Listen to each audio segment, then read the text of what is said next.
বিগত তিনবারের মতো নির্বাচন করার সাহস আর কেউ পাবে না বলে হুঁশিয়ারি জানিয়েছেন জনপ্রশাসন সচিব ডক্টর মোহাম্মদ মোখলেসুর রহমান। বলেন, এবার আর লটারিতে ডিসি ইউএনওর পদায়ন নয়। দুপুরে সচিবালয়ে এসব কথা বলেন তিনি। জনপ্রশাসন সচিব বলেন, আগামী নির্বাচন একটা মডেল নির্বাচন হবে, সেটাই সবার প্রত্যাশা। গত 3 নির্বাচনে যারা জড়িত ছিল তাদের কাউকে এবার দায়িত্বে রাখা হবে না। মাঠ পর্যায়ে কোনো কর্মকর্তা কোনো দলের বা ব্যক্তির পক্ষ নিলে তাকে প্রত্যাহার সহ আইনি ব্যবস্থার হুঁশিয়ারি দেন তিনি। এ সময় আইজিপি বাহারুল আলম জানান, পুলিশে আরও 2000 জনের নিয়োগ প্রক্রিয়াধীন রয়েছে। পাশাপাশি আরও 2000 পুলিশ সদস্যের পদোন্নতি দেওয়ার কথাও জানান তিনি।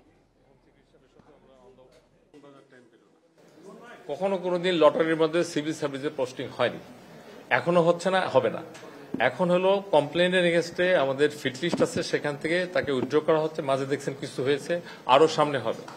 আর যেখানে স্টেবল আছে, যেমন জয়েন্ট সেক্রেটারি অনেক হয়েছে, আমরা ইলেকশন আগে এই জয়েন্ট সেক্রেটারি তুলে আনবো, সেই জায়গাতে ডিসি রিপ্লেস করতে হবে। এএসআই নিয়োগ দেওয়া হবে, এর মধ্যে 50% হবে সরাসরি আর 50% হবে পদোন্নতির মাধ্যমে। তো সেই প্রক্রিয়ায় আমরা জনপ্রশাসন মন্ত্রণালয়ে আজকে এসেছিলাম। ওই বিধিটা যেটা তৈরি হচ্ছে ওইখানে মাইনর কিছু সংশোধনী দরকার ছিল, তো আমরা সেটা করে দিচ্ছেন, যার জন্য আমাদের এই রিক্রুটমেন্টের পথটা একটু সুগম হলো আর কি।